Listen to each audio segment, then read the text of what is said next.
Okay, so this is going to be just an audible podcast because I was actually right in the middle of filming uh, the video podcast like I normally would. And my camera died. If you'd seen the last podcast, you know that for some reason I forgot to pack my charger or I can't find my charger. Either way, I can't charge my camera right now. And so I looked on the camera as I was before I filmed it said like 27 minutes. So I thought, okay, the podcast is going to be like probably less than 10 minutes. So no worries. It died. I was right in the middle of like my main point and it died. So I'm just going to record my voice and I don't know, put an image of Lion King over it. So anyway, what's up, guys? It's me, Jordan the Voices guy, and welcome to the podcast. As you probably can see from the picture, today we're going to talk about The Lion King because news just broke that Jon Favreau, the guy who directed the recent Jungle Book movie, is directing a remake of The Lion King. Now, when I read this, I had mixed emotions because I thought, okay, that'd be really cool to see, like, another version of The Lion King. At the same time, though, I thought, isn't it kind of soon? I understand, like, oh, they're remaking a lot of these movies, but at the same time, you think to yourself, well, there's got to be a point where we go, why this movie?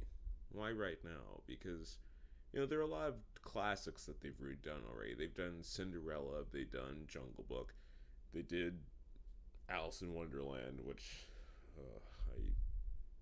I have other feelings about.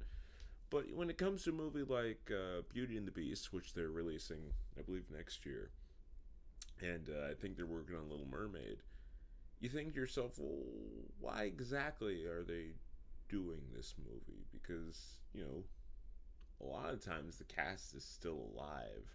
I understand for like Belle and Ariel, yeah, they're real humans, and because the voice actresses who aren't like 18 years old anymore, then it would be a little different. But I mean, when you got animated characters like Lumiere and Cogsworth and Mrs. Potts, I mean, those voice actors, really some of them, are still living and working. So I mean, you could probably still get them in. And because Jungle Book was made in '67, you know, most of the cast is dead, and if not dead, not acting anymore. So they had to use completely different actors. So it gave them a chance to completely reinvent it.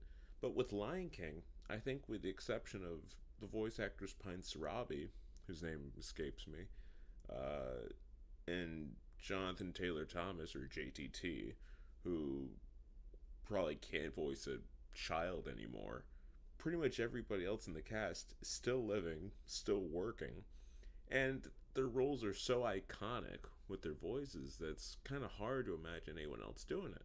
Obviously, when you got like the Broadway show, you got to have different actors do those roles. But I mean, when you're watching the movie on the big screen, I mean, when you think about The Lion King, who do you think of as Mufasa? James Earl Jones, Timon and Pumbaa. Think Nathan Lane, Ernie Sabella.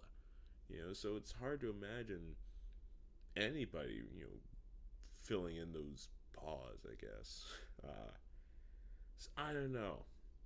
I mean, I'm excited for the movie because, when people heard, oh, they're redoing Jungle Book, why would they do that? But then, it was this photorealistic, action adventure because, the original Jungle Book, as good a movie as it is kind of boring at times. I mean, it's kind of slow, and there's a lot of down points in the movie where there's not a lot of rise of action, a lot of fighting and less suspense.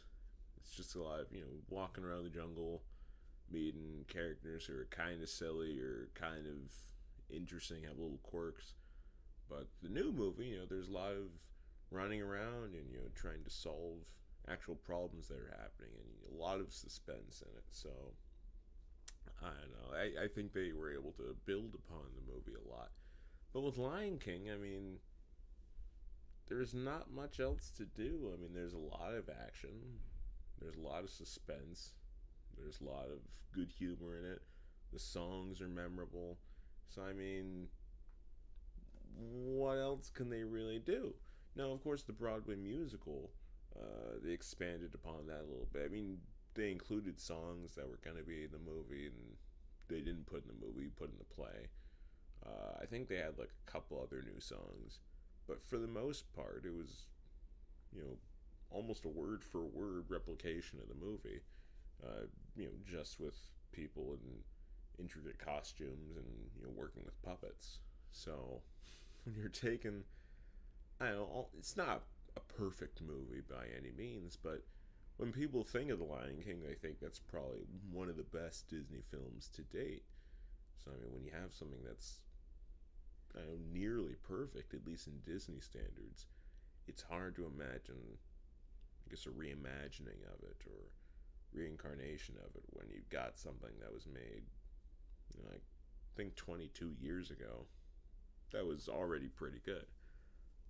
And I'm gonna see the movie, regardless of whatever anyone says, because I love Jungle Book. It looked amazing. Once the trailers come out for this new Lion King, I'm sure they'll look amazing. And people are gonna see it because it's Lion King. If anything with the Lion King name on it, it's gonna be a hit. So whether it's Lion King 1.5 or Timon and Pumbaa, Lion Guard, people will see it. So I'm a person, last I checked. So I mean, I'll see it. I encourage everyone else to see it too. I just hope that people give it a chance,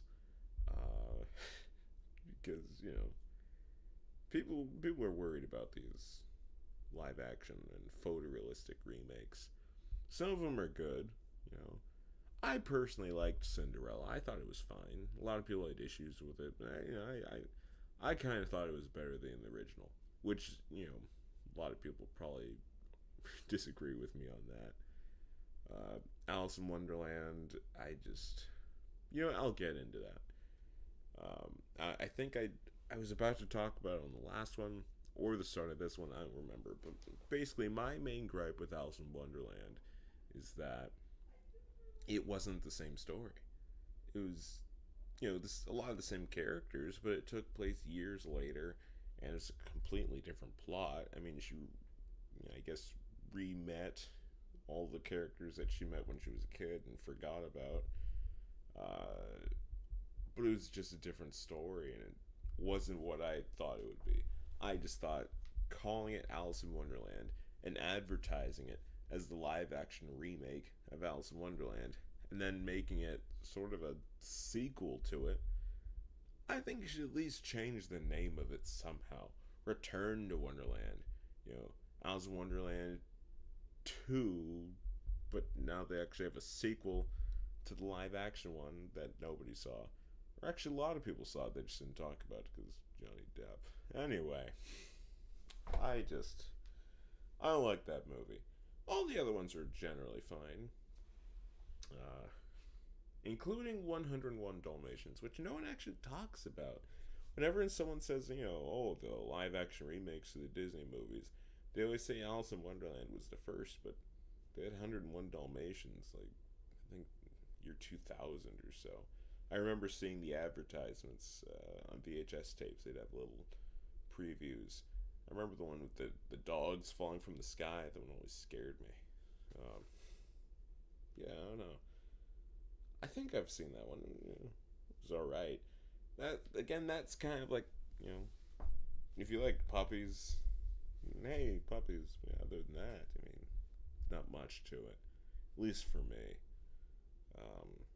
Cruella de Vil's, I mean, kind of funny, but, So, yeah, that's about it. I just wanted to vent about Lion King. Again, thought it was alright. That, they're redoing it. Have my concerns, as, most other people would. But, it'll be fun. So, can't wait to see more from it.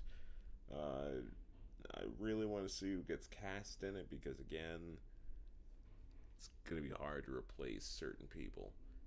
you know, in terms of Mufasa, you have James Earl Jones. I feel like the only person you could possibly replace him with is Morgan Freeman. If they use Morgan Freeman, I'll be okay with it. Anybody else, there'll be concern. So, I'm about to sign off. Have a good weekend. Stay safe out there. And I will see you guys next week. Bye.